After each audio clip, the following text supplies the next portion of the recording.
This is Eddie Wilson welcoming you to Austin Roots, a podcast about how Austin, Texas became flavored the way it is. And this is Dr. Jason Mellard, a cultural historian, doing my best to connect the old and the new in this city we call home. Or the center of the musical universe. Kevin Curtin is an artist and writer at the Austin Chronicle and one of the key frontline music journalists in a town that has produced some of the very best. We're very, very lucky to have him. Thanks for joining us, Kevin. Thank you, guys. I'm so happy to be here. Excellent. We've spent a lot of time talking about Austin's music and cultural history, but we also have this great opportunity today, since we have someone who's so plugged into the present scene, to sort of make some of these connections between the past and the present and the future. So I wanted to start off by asking you sort of your own history with this scene. How did you come into it, come up with it, get to where you are? I guess you could say that I came in from the back door. That's what my predecessor, Margaret Moser, liked to say, that she let people like me in through the back door. But I like to say that I came in from the gutter, because the first time I came to Austin was in 2006. I was hitchhiking through America, and I had literally never heard of Austin, which shows you how well I know my state capitals. And then a few years later, when I was living in a motorhome with my girlfriend, we came through Austin twice, and then eventually settled in a South Austin backyard where we lived in our camper for the ensuing future. I immediately started working at a head shop, Planet K, and playing music in, with any place I could play music and with anybody, and found, weird friends, and was just blown away by how much you could see in one night. That was the first thing that really impressed me and blew my mind about Austin, is that other cities that I'd been in, it was like a month's worth of entertainment was happening in any night. And so that's around 2009. Everything was, incredibly vibrant at that time. Still cheap enough that, I could get by paying my $75 rent to park my camper in a backyard. I attempted to write for anybody who would take me, and found no takers until I met Margaret Moser, who's a veteran music journalist, now dearly departed, but, one of the great Texas music journalists. And I knew who she was because I'm an avid reader. So she would come into Planet K, and I would ask her questions about 80s punk bands from Austin, or I'd ask her questions about things that she'd written in the Chronicle that I'd read. Eventually, I think just kind of wore her down or harassed her enough that she decided to give me a chance to be a writer. And, at first I thought, oh, this is going to be so weird. Like, now all my musician friends are going to, see that I have a gig writing. And now I think of it quite the opposite.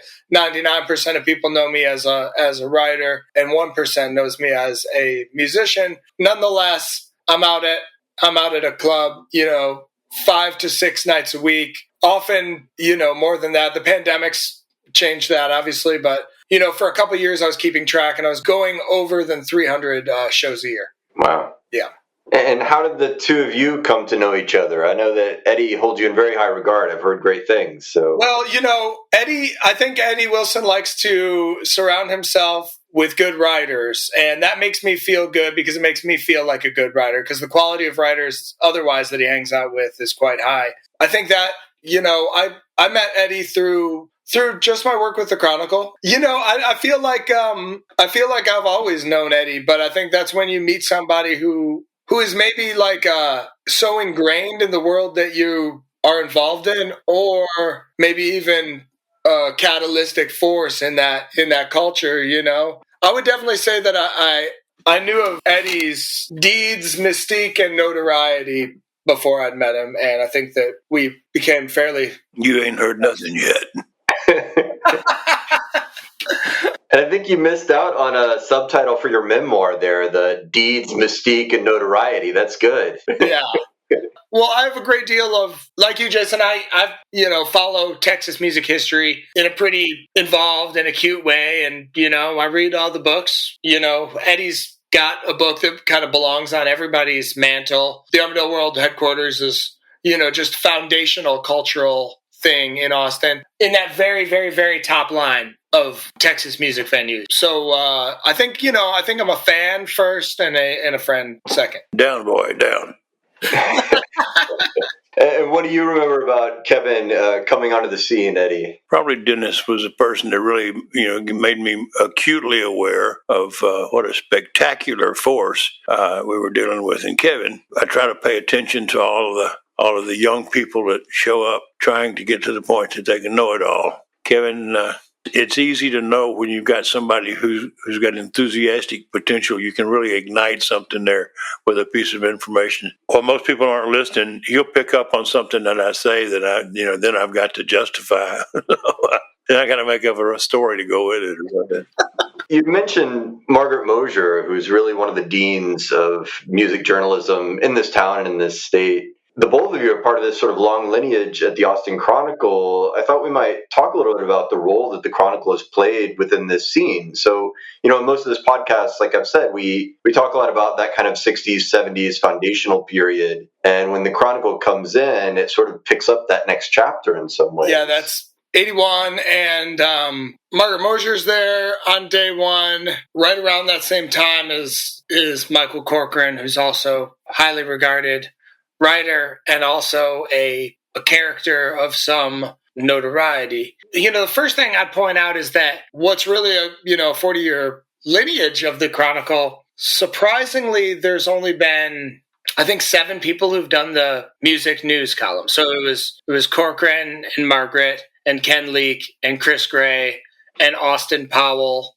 and myself and Rachel Rasco, who's been doing it for the last 2 years. So that's first page of the music section. It's a combination between news and gossip and talking about artists that you like. It's also one of those jobs where the occupational hazards are so high. You do it for, I did it for 7 years, and I thought, man, if I do this for one more year, I'm gonna die.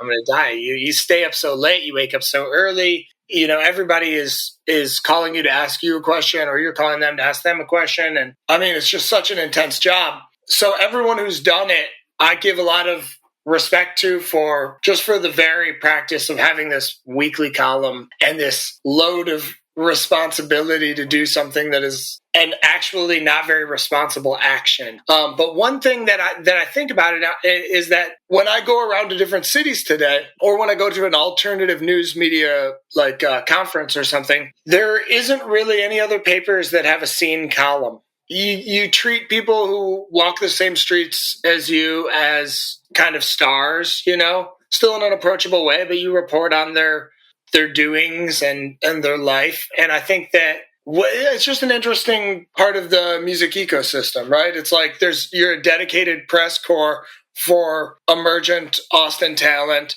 late night lifestyle and clubs and venue news and stuff, but we don't have an incredibly dense music industry infrastructure here. So it's not like we're reporting on record label mergers and stuff like that every week, We're talking about disputes and people coming together and new bands and bands breaking up and crazy things that have happened, Shows you went to where the singer didn't show up and everything went to shit or whatever.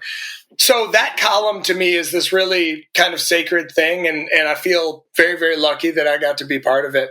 And I guess to actually answer your question, in a larger sense, the Austin Chronicle, it's just is so fiercely loyal to the local scene, willingly ignores opportunities to interview national artists in favor of a local artist. That's kind of the bread and butter. And I think that means something in terms of where we put the quality of the people in our community in comparison to people in the national picture. We want to treat them on the same level. And I think it's important, Yeah, I don't know. There's a lot of facets to it, but that's the one thing about the Chronicle is that your directive is always to pay attention to what's happening in your community. It seems like a lot of responsibility too. A lot of the weight of the scene's reputation is on the Chronicle's shoulders. In the same way that I think Eddie, you've talked about. With the Armadillo, when you're at the center of a scene, it seems like there's a responsibility or a burden there to keep things going. You have to join forces with people out there with venues to try to put butts in seats. Radio's not affordable. Television not affordable. The other way, the Statesman was never affordable. You got to lean on whoever, has got some kind of megaphone, somebody's ear to the folks out there. Yeah. And the club owners always feel let down because they always feel like everybody else is getting all the attention. I'm not getting shit, and it's a real competitive feeling out there. You're just trying to get some attention. And well, I think that's part of it is that when your entertainment calendar, like your personal entertainment calendar, is all stuff that's happening locally, people might expect that you see a lot of things over and over again, or you start to kind of see through it and like see the things that aren't that great. But it's always been the opposite to me, is that like when you immerse yourself in Austin's culture, it's so rich, and all you can do is want to bring more people into the fold. So in some sense, when you're writing and when you're trying to tell people about something, a place or a band or an event that's great, in some ways you're speaking to your community. Sure, the community reads it, but also I've always just felt like there's new people coming into Austin every day. At one time, I was the person picking up the Chronicle for the first time, or any newspaper or whatever for the first time, new to town. I deeply and distinctly remember that, just like looking at pictures of bands or reading about them and being like, these people look really cool. I'm going to go down and see them play on a Tuesday night. It's going to be awesome. And, you go there, maybe there's 30 people there. Maybe they're your favorite band for the next 10 years, So I try to always think that those people could be reading it, and you want to direct them to the right places, Yeah, I think about that a lot. This has always been a town that attracts people, and it's cliche to talk about the old and the new Austin in some ways in that regard. But there is this thing where those of us who've been here a little bit, if we want to maintain that vibrant sense of scene, there is this kind of this is the professor in me. I'm going to say that it's like an educational value of like music journalism or people on the scene of letting them know what came before, which takes a lot of the fun out of the music scene. I don't know if that's the right way to put it, but at some point, if people don't know what came before them, that's when it's in danger of going away. You have to know what came before. I mean, that's one of the whole things about not being ignorant in this world. Whether we're talking about music or not, like something came before you, you aren't the end all, be all. Your era isn't the epoch, necessarily. You have to respect what came before, or at least be aware of it, Otherwise, you risk repeating something that someone's already done better than you could do, or not being able to connect with people. And I really think Austin is a place where you can connect with people. And there's a lot of people who are here for the same reason, which is, A, be entertained, B, be able to hear like music that reaches their snobby level of personal taste. I see it so distinctly. I mean, the Armadillo World Headquarters gets mentioned, by every person on this podcast. But to me, one thing that strikes me about Austin in compared to other cities, I've been to clubs in most big cities in America, is Austin clubs have a strong identity, a strong personal identity. Maybe Eddie can say where that starts. Maybe it was before him. Maybe it was Vulcan Gas Company. Maybe it was something even before that. But I think a lot of people, if you ask them where that started, they would point to the Armadillo World Headquarters because the identity is strong enough that people still know it all these years later. I don't know. What do you feel about that, Eddie? Do you think that's accurate? Everything's a multiplication of butts in seats.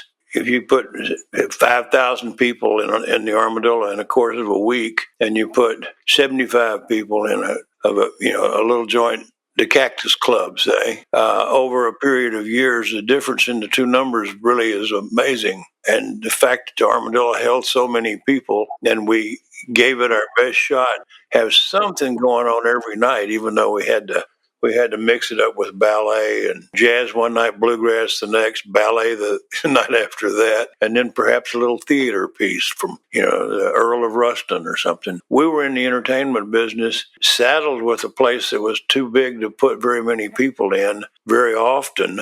And so because of that, we became so diversified that nobody probably anywhere ever had a list of performances that was as varied as, having Taj Mahal doing a Man's Lipscomb benefit one night, and then before you know it, between the Hub City Movers and Van Morrison, there were only a couple of local acts. It was pretty insane, and the impact of the word of mouth that was spread around the country by the acts themselves is probably the hardest thing to really get a concept of. But I heard it over and over again. 3 nights of staying in my house and not uttering a word because of his paranoia. Van Morrison finally says after the 3rd night, and it was a great sellout, and everybody was, and he's satisfied with himself, and he loosens up enough to say, "I'll talk now." You can bring in an interviewer. "I'll talk now." And then Van would whisper to his masseuse, who accompanied him everywhere, and she would say, "Van would like an omelet." And okay, I'll fix Van an omelet. And then it whispered. Van would like me to make his omelet. And so anyway, well, we've done some wackos. Whether you had ballet or bluegrass or, a country band or a hippie band, don't you get the sense that the community knew who was behind the scenes and knew what kind of people were running the joint and identified with that in a certain regard? I think there's be a really great case to make, and if I was trying to script a movie about it all, it would be something that was dawning on everybody at the same time it was happening. You would walk in and know for sure you're not at the Split Rail, you're not at Dessau Hall, you're not at any of the old country dance halls. You're at some place that's never happened before. Good God, look at those girls in those little halter tops. It was a Garden of Eden for a lot of folks. The beer Garden of Eden, we like to call it. And so, Manny Gamage with the High Rollers started right there as we were coming up, and all of a sudden, progressive country America had a uniform. If you didn't have a high roller from Manny's Hattery, Texas Hatters, you were just shit out of hat. And so, and Galen Barber, we had a guy with 175 IQ who did a W.C. Fields imitation, 724. And with a mop in one hand, a beer in the other, he taught a lot of young people, dropout hippie kids that just came and signed up to be on the team that didn't get paid hardly anything. And he would teach them the importance of being well read. And they would all of a sudden they'd be toting books around the joint. And yet his W.C. Fields, got him, I guess, sooner or later. Miss him to this day. The Hawaiian Prince holding court at Atomic City, headshot for many, many years. And it took me 35 or 40 years to find out that he moved to Austin because his father was brought to Austin to teach in the nuclear physics department that didn't quite exist yet, and working on government projects. And so the prince wore a Hawaiian lei around his neck and wore a little steam captain's cap for the first 30 years he was here. He's still working at Old Willie's. It was a fertile ground to drop your creative seed if you wanted to replicate something.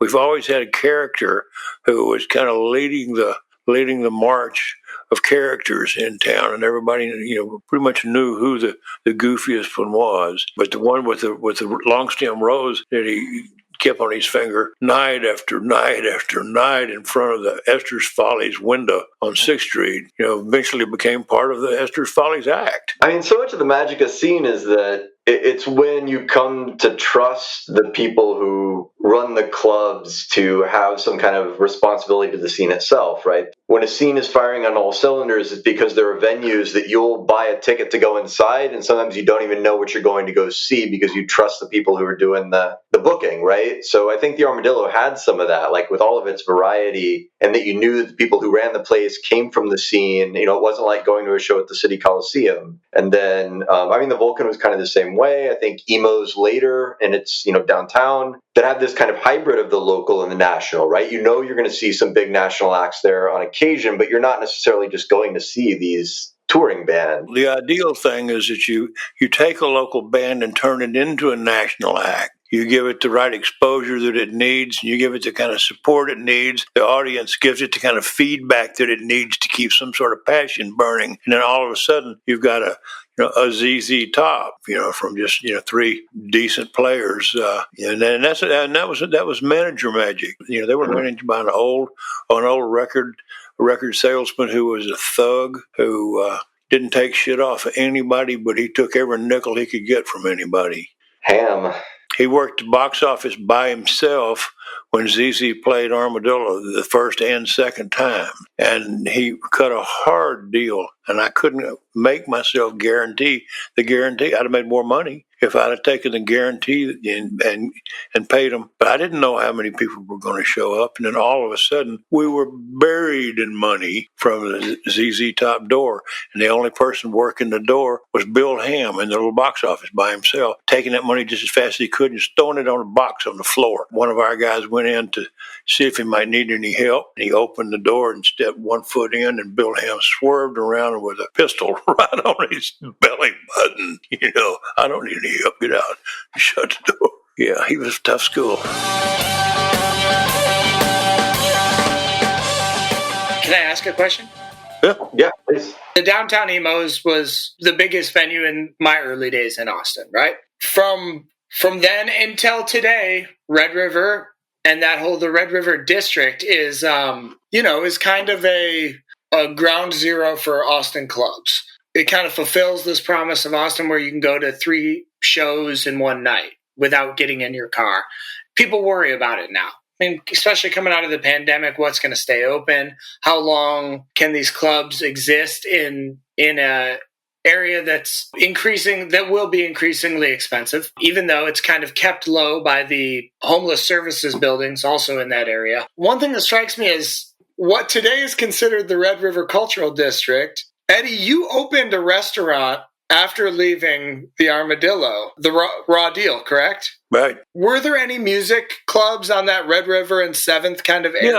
Yeah, there have always been clubs in there. Okay. There have always been clubs in there. That's a bunch of Lebanese real estate. And if one thing those guys know is they can always get somebody to rent it if it's cheap enough. Mm-hmm. And so, there have been all kinds of different music clubs in there over the years. I never did really have a place that I hung out there except for the one night. We're right across from Spanish Village. And that was certainly before it had a Yankee Stadium size pit in the mud hole, right there by it. So it's the building, it's the inside of Stubbs, right? Not just the inside, but the corner. Right there at 7th, because that little brick building had the bar and whatnot in it. The original place had shit hanging from the ceiling, little tricycles and dolls and weird shit by the hundreds of pieces everywhere. But then it had a couple of other places next door to it that were more traditional junk shops. But I never went into them to speak of. But the one night would be open. We would take Commander Cody or somebody over there after they'd played at the Armadillo, and they'd let everybody in and padlock the door from the inside. And we were, within spitting distance of the police station. And we would be in there until 3 and 4 o'clock in the morning with people snorting and puffing and huffing and carrying on all through there. And they wouldn't let the door be unlocked except at a particular time every, 15 minutes before the hour, every hour for just a minute. You sometimes nearly had to punch your way out of the damn place. It was so secure. The 11th door, that was in the same area, right? Yeah, it's further up Red River on the corner of that little stretch. It's got the old New Orleans Club kind of across the creek with the risers built into it. Bill Simonson ran the 11th door and the Id and the Fred all at the same time. And he had Maureen Nora and Lebanese landlords over there. He just had so much bad luck. It just more and more and more piled on him. He said he heard him knock on the door and didn't answer the door. He just pulled the covers up over his head. He finally heard the door open and somebody walk in hard-heeled, dress shoes, you could tell, on the hardwood floor from the door right up to the edge of the bed and then down to the covers that were over his head. And you, Bill Simonson. And I said, no, sir. But it didn't help. Within just an incredibly short time, he was shipped off for a year. But he just kept on trying. He went up to Dallas and started Mother Blues and ran it, the way you're supposed to run a blues joint, like there's heroin involved.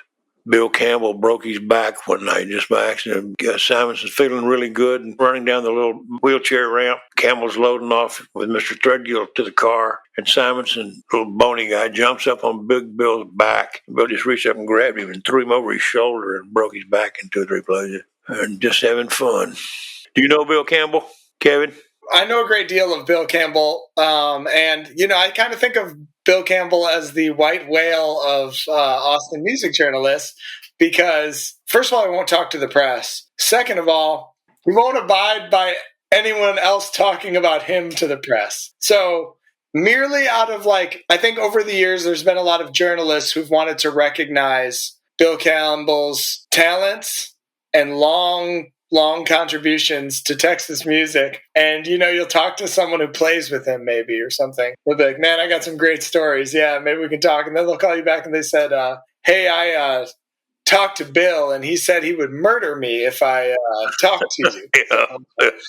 So, yeah, no, I don't think I've never conversed with him. I just thought of another one just this second that I hadn't thought of in years. Bill tutored, mentored Gary when little Gary was about 15 and first started playing. And I was talking to the Antone's band guitar player I know so well, I can't say his name right this second. Derek O'Brien? Derek and I were standing by the fence at the downtown Threadgill's place, and I don't know how it came up, but I maybe said something about Bill, and Derek said, I got a Bill one for you. And he said, Gary came up to me the other day and he said, Derek, I think it's time for Bill to be out of the band. Bill had been, nurturing him along really well, teaching him a lot of shit about tone. And Derek said, what you going to fire him, Gary? He said, oh, no, I'm going to move. He walked into Threadgill's when Sandra and I first brought Sandra back here, and we're standing at the bar, and I said, there comes Bill Campbell. Before I could stop her, she kind of jumped out in the middle of the floor and cut Bill off and said, Bill Campbell, I'm so glad. I've heard all about you. I'm so glad I finally got to meet you. Campbell looked down there and didn't know who in the world she was. He said, well, we can fix that in just a couple of minutes. I feel nervous just being in a conversation about him. Like I'm gonna hear a knock on my door right now. He's a great, character of Austin music and also a great contributor and part of that blues history that like astonishingly still is relevant today in Austin. Austin will have resurgences of a lot of different roots music. And particularly in recent years, like young people have really got into honky-tonk and stuff like that. But like the blues thing has just kind of been this through line through Austin music that's been so influential. It's just incredible to me how much people outside of town even identify Austin with blues. And I think that has a lot to do with Antone's. And I think it's kept alive to this day by Gary, being the most popular blues musician under 40 character, so. Under 70, maybe. And I think we have an opportunity, too. You start to see it coming out, people talking about the East Austin blues histories that precede Antone's, right? I think that there's been some rich writing on that. And I think that's some of what Corcoran's been up to a little bit with his history research. Yeah, and I think every year there's less of those people still alive to talk to. That's why it's really important. It's really important to talk to them while you can, and go see them. I mean, obviously, some historic people you can still see at Antone's. Absolutely. But there's also the Eastside Kings Festival, which presents that every year. You can see some very real musicians who are amazing and a part of this, part of this downtown history, and especially East Austin history. That's phenomenal. Eddie, I mean, I feel like I've existed in Austin at this time of uncomfortable growth in the last, 12 years, perhaps. Is that my confirmation bias of just my own era, or do you see, the recent history as being this this kind of boomtown moment followed by, is this going to be the thing that ends a lot of us? And I wonder if you can speak to that. A helium giggle turns into the helium giggle. I don't know, Kevin. Just you were young, tough shit. It's always been that way for somebody on one edge of the wheel or not. Fair enough. Yeah, I always tell people it seems like that Austin narrative, that the Austin scene is at its best when you're in your 20s, right? That's the answer to it. 100%. One of the things that I try to contextualizing the history with the present is real important, because I think that we have there's incredible stuff happening right now, and some of it owes a debt to stuff that's happened in the 60s and 70s and 80s, even now in the 90s, right? But there's also a lot of different scenes. That's another thing about Austin is there's not really a one-stop shop for Austin music. There's the garage bands that play at Hotel Vegas and the honky-tonk bands that play at the White Horse and Sam's Town Point. And there's the, the hip hop that plays at Empire and the blues that plays in Antone's. And to really get the full spectrum of Austin music, you have to listen to a lot and you have to go to a lot of places. And I don't think that's a bad thing. I do think it's easy for people to kind of get stuck in their own silo. One scene, that's been during my time of covering Austin music that I thought has been really interesting in a historical perspective is like the modern psychedelic movement that's happened in the last decade, where it was like, it's the Black Angels and the Austin Psych Fest and Levitation Fest, venues that have been booking young psych bands and garage psych bands that are incredibly influenced by 13th floor elevators and everything kind of that ilk, where it's like this scene that kind of sprung in Austin in the 60s and then again in the 2010s, kind of influencing itself. I was interviewed by a young fellow just recently who told me in the last few years, people in his crowd have rented huge warehouses, armadillo-sized warehouses out along the north end here, Burnett Road area and out north. Had parties in them where they could play as loud as they wanted to and asked me something about, how I felt, about the association of them and now and men. I said, I don't know what the fuck you're talking about, man.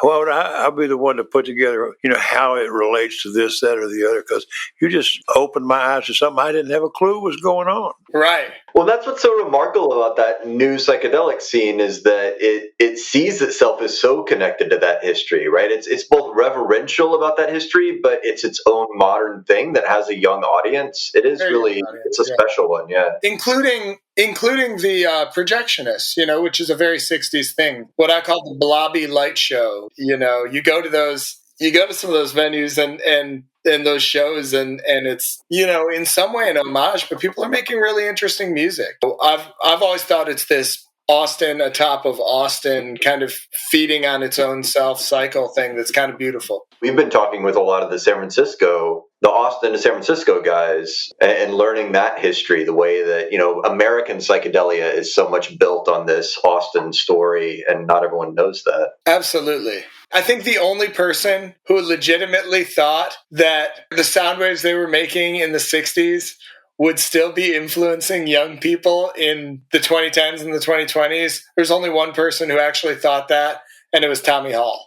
I remember talking to him and like, does this surprise you that you guys are playing this festival with all these young bands and it's kind of based on your music? And he was like, no, not at all. That's how I always thought it was going to play out.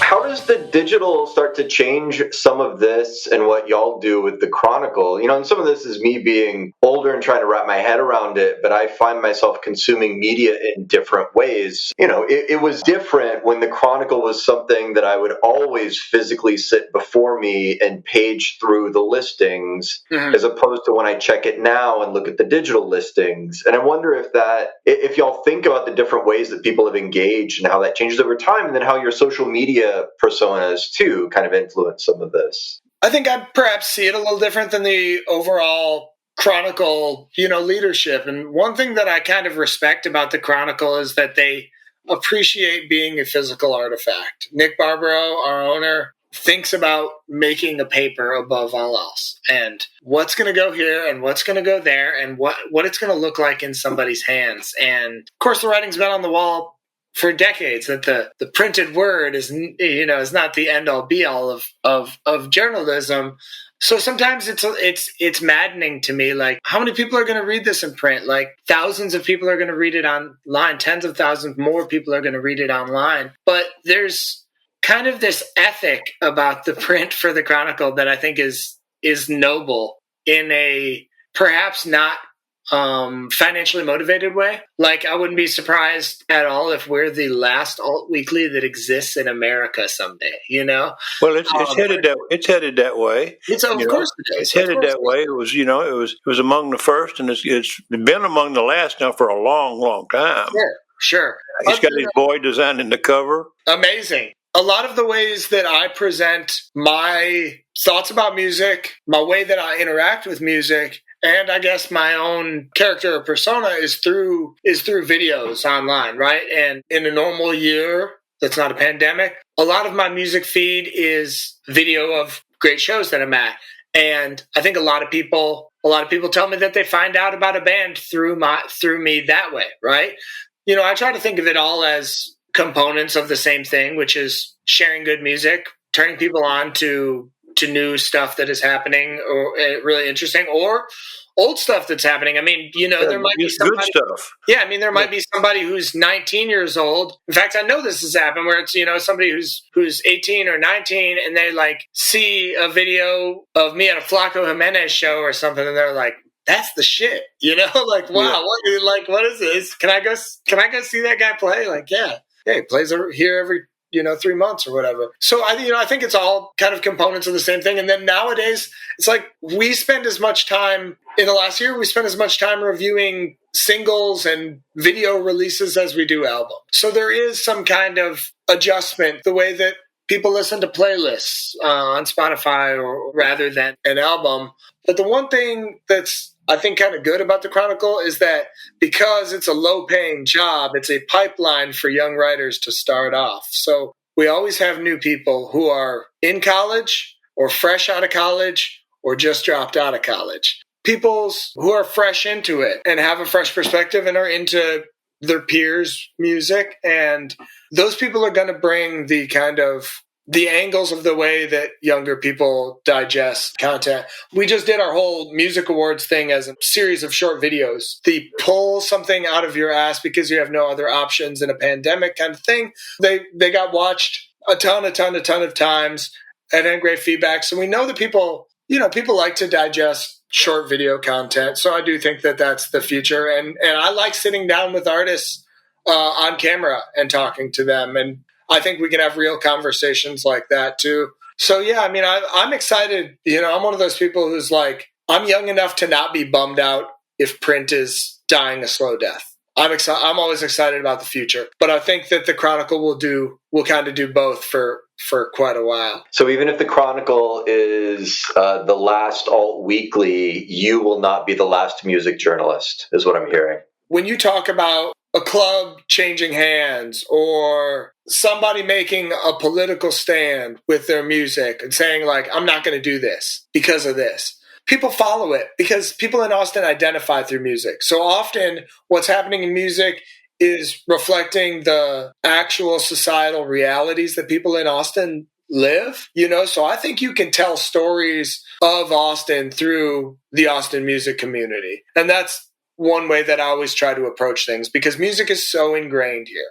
Absolutely. I think for a lot of people, Jackie Vinson is someone who, quite heroically got a megaphone through this past summer and put sort of the lens of race and the debates about race in the United States. In Austin, it came partially through these debates over music and access and inclusion. Yeah. Austin's a really white town. I mean, how many people of color club owners, have we seen over the years? Somebody texted me the other day. I've written a story about a guy moving away, and they were like, it's Bill Anderson, who was in Poison 13, a great punk band, Churchwood, which is kind of a blues band, and he told me he was moving away casually, and I said, man, come on, like, let's do an interview, let me write about it. And somewhat hesitantly, we talked, and I wrote about it, and somebody hit me up, and they said, I don't know this person, but I feel like you're indebted to the legacies of Austin musicians, whether or not they're like a household name. And I just thought, yeah, that's really true. Like, I don't know if you're trying to insult me right now, but that is really true. Like, I see this is a place where if you make cool art and show people a good time for decades, you have a story that needs to be told. Eddie Wilson's, one of the great characters historically, but there's you never even heard me sing yet. But there's Eddie Wilson's in the making, you know what I mean? Or yeah, I mean, I guess in that sense, I'm lucky to be able to have a job where I'm supposed to tell their stories. And we have cool radio stations too that play Austin music. It's this ecosystem that like the Chronicle's a part of, and the clubs are a part of, and the radio is part of, and we can't take it for granted, man. And we have to keep it going because not every city has that. Not every city has a radio station that doesn't just play hits and national stuff and newspapers that write about local people. And to your point about this dedication to untold stories, or kind of not untold stories, but the nuts and bolts, right? Like the people who make up the scene rather than just the stars. I've always appreciated that about Eddie, and in years of asking Eddie questions about his career and about Armadillo, so much of it is him deflecting onto other people. And I think part of our shared interest is these stories that haven't been told. When I first started, plastering him with questions about the Armadillo years ago, he would send me on searches for people like Buck Steiner, or he would love to talk about Kenneth Threadgill, or he would talk about Stan Alexander, right? He would make sure that I knew the names, the people who made the world that he came up in. Yeah. I think maybe that's something we share and why we are all here together talking about this stuff. Another through line, that I think from the Armadillo to now is Austin has this vibrant concert poster scene. How could that not be a direct lineage of the Armadillo Art Squad, It started with Gilbert Shelton at the Vulcan, and grew at the Vulcan slowly, not very much because it was short-lived and there was no budget and all that. But when the Armadillo started, there was no question that I had that tradition to try to live up to and follow in some form or another. I had to alter it. Some people say defiled it by making smaller posters, but we just didn't have any money and we had to cut corners where we could. But we had to alter them. We ended up not doing that many in color because that was a lot more expensive. Toward the end, they could have all been done on a Xerox machine. Well, you just said you were living up to that tradition, and other people lived up to your tradition, and people are living up to that person's tradition who is living up to yours. And I think that's part of the reason that Austin's history is important, and also that we have, a great art scene, is because there's those people who've been doing it before, and how great it can be, and how high the bar could be, or just that it's important for a scene to have visual artists. Yeah, so what brought you to that conclusion, Eddie? Like, you had this whole stable of artists, and I know that in some sense it wasn't, they just came to you. Oh, it's a story. It's a story. Jim Franklin was the artist. He did a couple of wonderful posters right near the opening of the Armadillo, and then a couple more, and then he was gone to Europe with Freddie King. Was left in Europe with Freddie King and no money. He was emceeing a tour of Freddie's in Europe. And when he came back, I had posters done by Michael Priest and a couple of other folks, and he was incensed that I'd had posters done by somebody else while he wasn't here. There was always that time and place adjustment to try to make with Jim, or anyway, you get in the business and everything's just a one big calendar and deadlines after deadlines after deadlines. And Jim and I raised each other. It was not always pretty. Gilbert walked into the Armadillo, had caught me by apoplexy. I came back in one day from a trip to Dallas, and somebody had vandalized the place with black paint and a brush, and they'd gone all the way around the 3-4 sides of the big gigantic room where there were 14 doors pacing into the room from little offices. Somebody had just defaced everything, and there were smudges all over the wall underneath, and I was just ready to kill somebody and be tied down. And then I heard Jim screaming, "Doesn't anybody know what a horizon line looks like?" And the smudges below the horizon line were armadillo holes, obviously. And he was getting ready to do this gigantic, the room, was 30. So it's going to be 140 feet of mural in this big old giant room. And sure enough, I didn't recognize the horizon line or the armadillo holes. And as I was trying to get over my sudden education, Gilbert walked in a few days later, and just out of the blue, he's home, visiting from San Francisco. He walked in, and right over the horizon line, he drew the Fabulous Furry Freak Brothers peeking into the room with big drops of moisture jumping off their foreheads because obviously they're seeing something. And it was just a perfect mural for the Armadillo. It really was a place that had otherworldly things to astonish you. And we had an Armadillo art squad that I usually remember as rounding off to 7 people. And it's lost a few and maybe gained a few. But because we had 7 artists, we had somebody standing by to do a poster the most unrecorded accolade about all those posters is that most of them were done in an incredibly short time, because most of my bookings were last minute, last gasp bids on getting people who were coming through or being talked into playing a funky place they'd never heard. It changed over the years. There was always somebody standing there, to get to do the next poster, even though we might not be paying but $100 to do it. Obviously, they were worth incredible fortunes compared to the average piece of art you saw being produced, by local folks. If you ask somebody like me, and I think if you asked a lot of people, to name some of the most, monumental music venue owners in Austin history, I think you and Clifford Antone would both be on people's lists. Were you guys friends or enemies or something in between? We were friends. We were friends. I never had anything but a combination of amazement, and the whole idea of trying to book a place 7 days a week with nothing but blues stretched the limits of my imagination just completely out of shape. Here I was trying to fill in with ballet and every kind of music imaginable and theater and all, and Clifford's going to do it 7 nights a week with just blues, and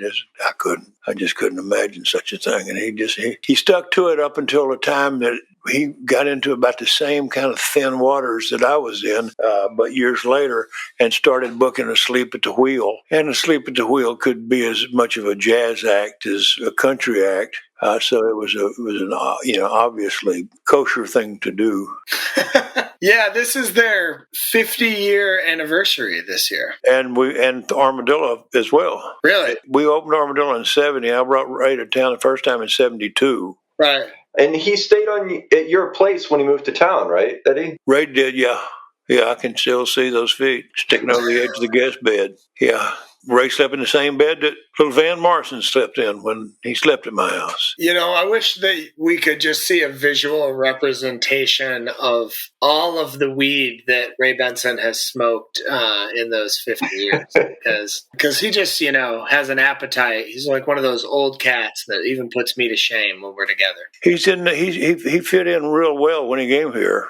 Yeah. Yeah. I was raised by Spencer. The first time I went to Spencer's house, there was no furniture, mattresses in a couple of rooms to sleeping on, but that was it on furniture.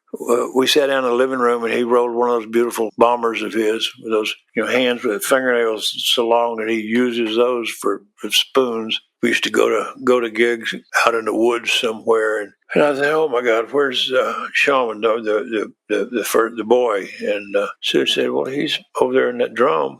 Sure enough, the backup band was playing, and there was Shaman curled up in the bass drum, just sleeping right on through it. From your experiences, which go back a considerable length of time, what do you think the spirit of Austin music is? I have absolutely no idea. What a silly question. Go on, next question. Okay. Is there anybody now who you see yourself in? Big John and Sparky. I mean, people in Austin doing their thing with a business or venue or music. I think probably the thing that I see most of is there seems to be a lot more skill at forming partnerships and working with groups of similar people, similarly interested people. So maybe some of them are into content, some of them are into finance. There's been a whole lot of groups. I mean, Clifford's place was bought by some guys that have bought a whole bunch of places.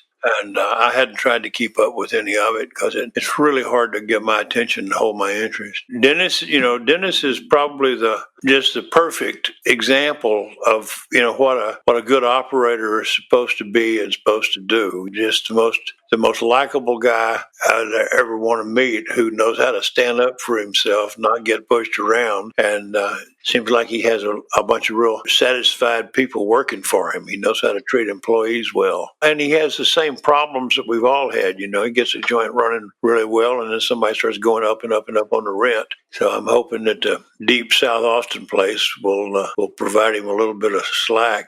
Yeah, what are the spots in his portfolio right now? It's the Well, it's the White Horse and the Sagebrush. I've always said if I live long enough, I hope I have a joint someday that doesn't have a beer garden. But for the same reason people love the Armadillo, there are magic moments there. I have a great memory of an afternoon watching Johnny DeGiado playing Conjunto at the Hard Luck, right? Yeah. We'll tag team, keep asking Eddie what the spirit of Austin music is until he breaks down. But in the meantime, thanks, Kevin, so much for joining us today. Really appreciated it. Any chance I get to talk to Eddie Wilson, I'm always. Well, you've got an open invitation to come over here, see what I'm doing up close. I'd love to, man. Sit around the round table and have a beer. Okay, cool. Yeah, count me in. But I had a great time. Thanks for having me on. Jason, it's great to meet you, and thanks for ringleading the conversation. All right, y'all.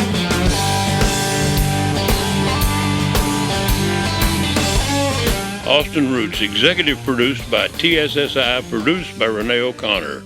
Crybaby, courtesy of Jake Andrews Music. You need to get the memoir so you can get ready for the pop quiz. Go to threadgills.com and get Armadillo World Headquarters, a memoir. Do it now. Do it right.